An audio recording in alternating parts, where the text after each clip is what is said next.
যারা এই খুনি, যারা এই সন্ত্রাস করেছে, যারা মানুষকে হত্যা করেছে, সবার আগে তাদেরকে এমনভাবে বিচার নিশ্চিত করা যাতে পৃথিবীর ইতিহাসে এই বিচারটা সবচাইতে একটি সুন্দরতম বিচার হিসাবে এক্সাম্পল হয়ে থাকে এবং ছাত্রদের বুকে কিংবা কোনো স্বাধীনতাপ্রেমী মানুষের বুকে আর কোনো দিন কেউ কোনো সময় গুলি করতে না পারে, সেইটা একটা এক্সাম্পল দেখিয়ে দিতে হবে। এবং এই বিচারটা হতে হবে স্বয়ং শেখ হাসিনা থেকে শুরু করে তার অধীনস্থ সকল প্রশাসনিক কর্মকর্তা যারাই হত্যাযজ্ঞে সংশ্লিষ্ট ছিল প্রত্যেকের ফাঁসি নিশ্চিত করতে হবে। নতুন বাংলাদেশকে আপনি কিভাবে পর্যবেক্ষণ করছেন? আসলে ভাইয়া, বাংলাদেশের এইবারের যে পরিবর্তনটা, এই পরিবর্তনটা হচ্ছে বিপ্লবিক পরিবর্তন। এটা কোনো রাজনৈতিক দলের কোনো একটি অভ্যুত্থান বলতে গেলেও ভুল হবে। এটা হচ্ছে সমগ্র দেশবাসীর ঐক্যবদ্ধ প্রচেষ্টার একটি পরিবর্তন, যেটার নেতৃত্ব দিয়েছে বাংলাদেশের সাধারণ শিক্ষার্থীরা। এবং সাধারণ শিক্ষার্থীদের সাথে বাংলাদেশের দল, মত, জাতি, ধর্ম, বর্ণ নির্বিশেষে সকল শ্রেণী পেশার মানুষরাই সংযুক্ত হয়েছে, যে কারণে এটা বৈপ্লবিক একটি পরিবর্তন। এবং আপনি জানেন যে ফ্যাসিবাদী শেখ হাসিনা কিন্তু পালিয়ে যেতে বাধ্য হয়েছে। পূর্বের বিভিন্ন সময়ের পরিবর্তনে আমরা দেখেছি, পরিবর্তন হওয়ার পরে তারা দেশেই থেকেছে, জেল খেটেছে বা তাদের উপরে বিভিন্ন ধরনের প্রশাসনিক আইন কানুন রপ্ত হয়েছে বা তারা সেটাকে সহ্য করে থেকেছে। কিন্তু এই প্রথম বাংলাদেশের স্বাধীনতার 53 বছর পরে আমরা দেখলাম কোনো একজন শাসক কতটা ঘৃণিত হলে জনগণের রোষানলে পড়ে তিনি পালাতে বাধ্য হয়েছেন। যদিও বাংলাদেশের বর্তমান ছাত্র সমাজ তাকে বিচারের কাঠগড়ায় নিয়ে আসতে চায়। তো সেই প্রেক্ষাপটে বলতে চাই, এই সময়ের বাংলাদেশকে ছাত্ররা যেভাবে দেখতে চায়, যুব সমাজ যেভাবে দেখতে চায়, সেভাবেই বাংলাদেশের সকল রাজনৈতিক দলকে বাংলাদেশের পরিবর্তনের জন্য কাজ করতে হবে এবং তাদের মধ্যেও সেই সংস্কার নিয়ে আসতে হবে। কারণ এই সমাজটা এখন যুবকদের, শিক্ষিত মানুষদের এবং ভদ্র সুধীজনদের, এই সমাজটা আর কোনো অবস্থায় এমন কোনোভাবে পরিচালিত হতে দেয়া যাবে না যারা অর্থের কারণে সন্ত্রাসী, চাঁদাবাজি করে, টেন্ডারবাজি করে, দলকে বিক্রি করে একটি সন্ত্রাসী রাজ্যে পরিণত করবে। সেটা কোনোদিন এই দেশের ছাত্র সমাজ মেনে নিবে না। বিশেষ করে যুব সমাজের এখন চাহিদা হচ্ছে, দল আপনি যেটাই করেন, বিএনপি করতে পারেন, জামাত করতে পারেন, অন্য দল করতে পারেন, কিন্তু ওই আগের স্টাইলে আর দল পরিচালনার সুযোগ এই ছাত্র সমাজ দিচ্ছে না বা দিবে না। সময়ের চাহিদার আলোকে আমি মনে করি এই মুহূর্তে ব্যাপক সংস্কার দরকার এবং প্রত্যেকটি রাজনৈতিক দলে সৎ চিন্তার, আদর্শের মানুষগুলোকে রিক্রুট করা দরকার। বিশেষ করে ইয়াং জেনারেশনদেরকে রিক্রুট করা দরকার এবং যারা শহীদ হয়েছে তাদের যে চেতনাবোধ, সেটাকে আপনার দলের ভিতরে ইমপ্লিমেন্ট করা দরকার। দ্বিতীয় স্বাধীনতাকে ধরে রাখতে কি কি উদ্যোগ নেওয়া দরকার বলে আপনি মনে করেন? স্বাধীনতা ধরে রাখতে হলে সবার আগে আমাদের ঐক্যবদ্ধ হতে হবে, এর কোনো বিকল্প পথ নেই। কারণ মুক্তিযুদ্ধের সময় 1971 সালে আমরা যুদ্ধ করেছি আরেকটি পরাধীন অন্য আরেকটি দেশের বিরুদ্ধে, কিন্তু 2024-এ এসে আমরা যুদ্ধ করেছি আমার দেশের মধ্যেই নিয়োজিত কিছু কুচক্রী মহলের বিরুদ্ধে, যারা এদেশেই বসবাস করেছে, এই দেশের নাগরিকদের উপরে তারা গুলি করেছে, হত্যা করেছে। এবং আপনি এখন পর্যন্ত জেনেছেন মোর দ্যান 1000 পিপল এখানে মারা গিয়েছেন এবং ইউএন এবং অন্যান্য সংস্থার হিসাবেও 650-এর উপরে মানুষকে গুলি করেছে। এবং কি বিভৎস গুলিটা তারা করেছে।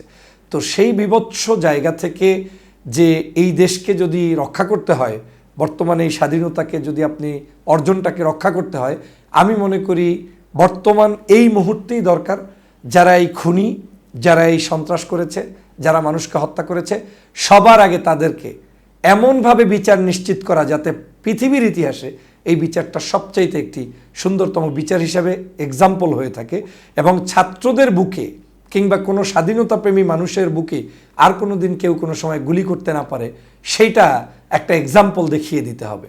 এবং এই বিচারটা হতে হবে স্বয়ং শেখ হাসিনা থেকে শুরু করে তার অধীনস্থ সকল প্রশাসনিক কর্মকর্তা যারাই হত্যাযজ্ঞে সংশ্লিষ্ট ছিল প্রত্যেকের ফাঁসি নিশ্চিত করতে হবে। এবং সাথে সাথে আপনাকে শুধু এই ফাঁসি নিশ্চিত করলে হবে না, বাংলাদেশের সমগ্র রাজনৈতিক দল, আওয়ামী লীগ ব্যতীত যারা আছেন, যেহেতু আওয়ামী লীগ এখন খুনি সংগঠন হিসাবে পরিগণিত হয়েছে, তাদেরকে আপনি নিষেধাজ্ঞা কিংবা তাদেরকে নিষিদ্ধ করার প্রক্রিয়াও চালু রাখতে হবে।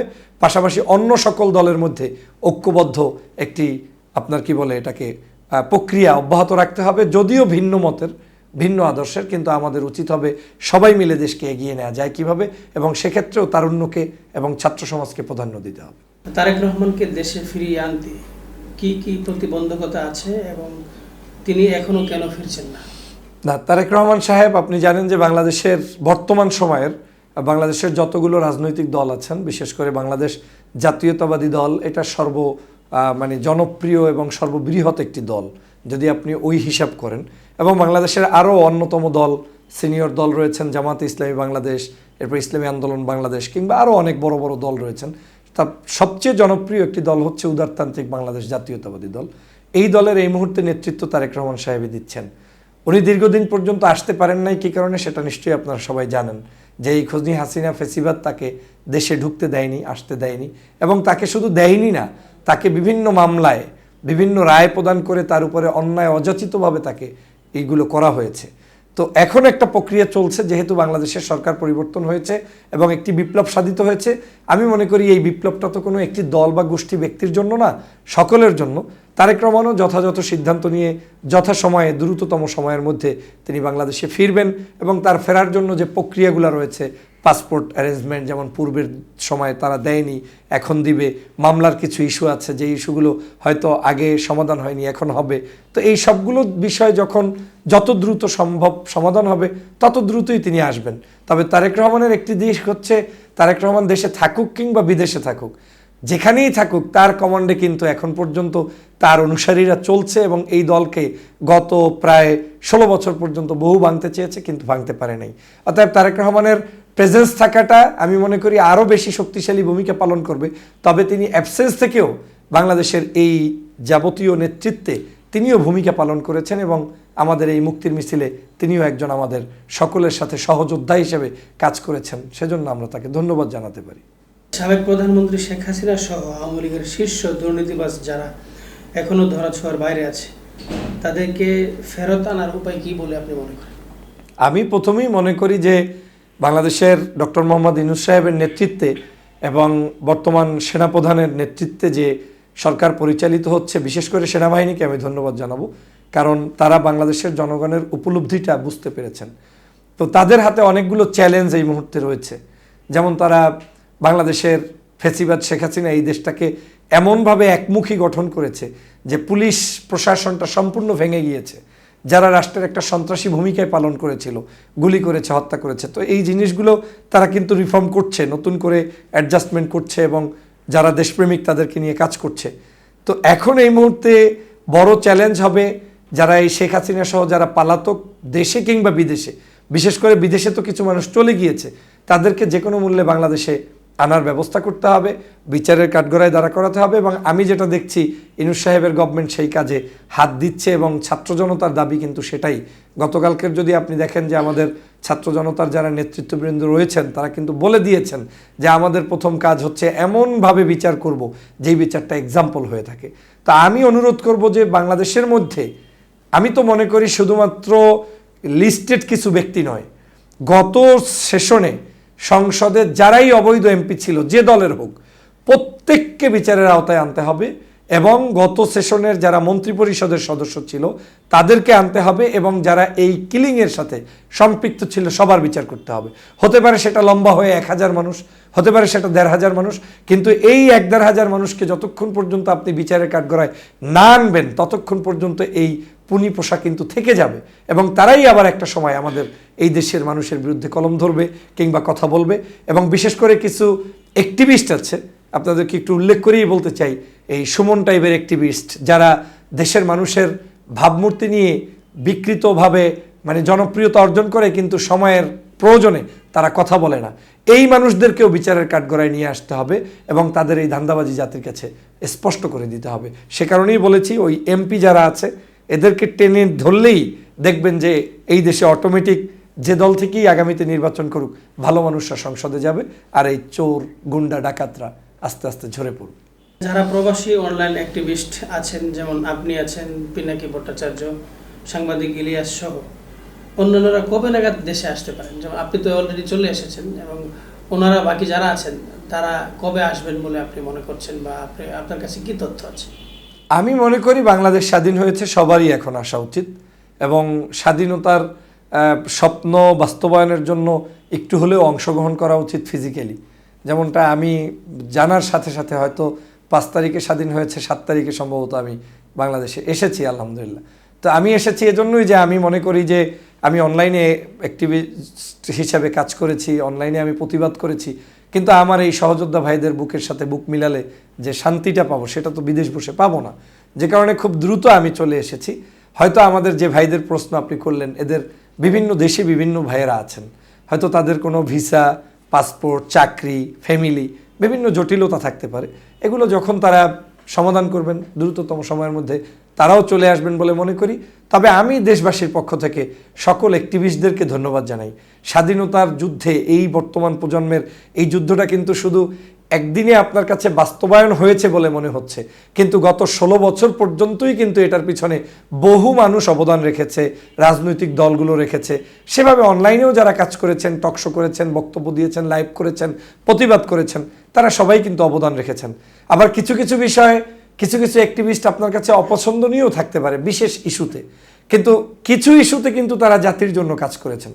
ব্যক্তি হিসাবে তারা ভিন্ন ধর্মের হতে পারে, ভিন্ন আদর্শের হতে পারে, কিন্তু বাংলাদেশের জন্য যারাই ন্যূনতম কাজ করেছেন আমি মনে করি তারা বাংলাদেশে আসা উচিত। এবং আপনার কাছ থেকে একটা দাবিও তুলব যে শুধু তারা আসাই উচিত না, যারা এই অ্যাক্টিভিস্টের সাথে সংশ্লিষ্ট প্রত্যেককে রাষ্ট্রীয়ভাবেই একটা গুরুত্বপূর্ণভাবে মর্যাদা দেওয়া উচিত। তারা অন্ততপক্ষে এই মুক্তিযুদ্ধের যে সৈনিক সেটা যাতে রাষ্ট্র অন্তত স্বীকৃতি দেয়, ছাত্র সমাজের সাথে তাদেরকেও যাতে আগামী দিনের ভবিষ্যতে কাজ করার কিংবা একত্রে চলার সুযোগ করে দেয়, সেই দাবিটাও থাকবে। আমরা জানি যে বর্তমান বৈষম্য বিরোধী ছাত্র আন্দোলনের নেতৃত্বে গণঅভ্যুত্থানে সাবেক প্রধানমন্ত্রী পালিয়েছেন। ছাত্ররা আমরা জেনেছি যে এতদিন পর্যন্ত তারা সুন্দরভাবে তাদের কার্যক্রমগুলো চালাচ্ছেন।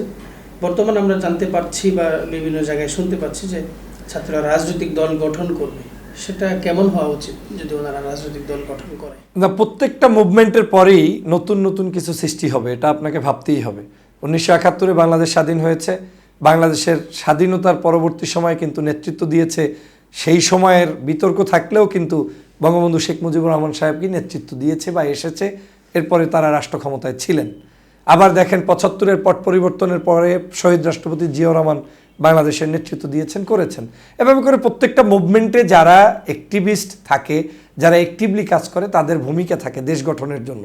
আমি মনে করি জাতি গঠনের জন্য যেই স্টুডেন্টরা জীবন দিয়েছে, শহীদ হয়েছে, তারা যদি বাংলাদেশের দেশ গঠনের জন্য তারা অবদান রাখতে চায় এবং সেটা গণতান্ত্রিক প্রক্রিয়ায়, তারা তো বলছে না যে আমরা ক্ষমতাকে কুক্ষিগত করে রাখবো, আমরা একটা দল করব, দল করে গণতান্ত্রিক প্রক্রিয়ায় জনগণ চাইলে তারা আসবে। আমি এটাকে পজিটিভলি দেখি এবং ওয়েলকাম জানাই। এবং আমি মনে করি এই ধরনের ছাত্রদের রাজনৈতিক দল আরও বেশি হলেও ক্ষতির কিছু এজন্য নেই, যেহেতু আপনি ভোটাধিকার প্রতিষ্ঠার লড়াই করে এইখানে এসেছেন, এখন ভোট প্রতিষ্ঠিত হবে, জনগণ যাকে খুশি তাকে ভোট দিবে।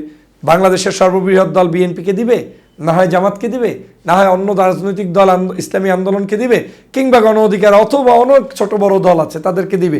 পাশাপাশি আমার এই ছাত্রদেরকে যদি বাংলাদেশের জনগণ ভোট দিয়ে এমনকি বাংলাদেশের ক্ষমতায়ও বসায়, সেটাও কিন্তু রাজনৈতিক সৌন্দর্যতা এবং গণতান্ত্রিক আপনার কি বলে মূল্যবোধের সত্যিকার পিকচারটা তখন ফুটে উঠবে। তবে এক্ষেত্রে একটা বিষয় সতর্ক থাকতে হবে যে কোনো অবস্থায় যাতে এই দল গঠন করতে গিয়ে অন্য কোনো দলের সাথে বিভাজনের সৃষ্টি হয়ে স্বৈরতান্ত্রিক কোনো পদ্ধতি কেউ আবিষ্কার করতে না পারে বা তাদের পিছনে কোনো কুচক্রী মহল, আওয়ামী লীগের ষড়যন্ত্র না থাকে। কারণ এই সব জায়গায় যখন মানুষ ভালো কোনো মুভমেন্ট করে তখন কিছু দুষ্টচক্র পিছনে লেগে যায়। সেই জায়গাটায় তাদেরকে খুবই সতর্ক থাকতে হবে, যেহেতু তারাই এখন পাওয়ারে আছেন, তাদের তত্ত্বাবধায়ক সরকারই এখন ক্ষমতায় আছেন। আমি মনে করি তারা যদি খুব ধীরে সুস্থে দেশের মানুষকে অবজার্ভ করে রাজনৈতিক দল গঠন করেন এবং সেটা যদি জনপ্রিয়তায় জনগণের কাছে পৌঁছাতে পারেন, আমি বিশ্বাস করি এটা ওয়েলকাম জানানো ছাড়া এখানে নেগেটিভ দেখার কিছু নাই।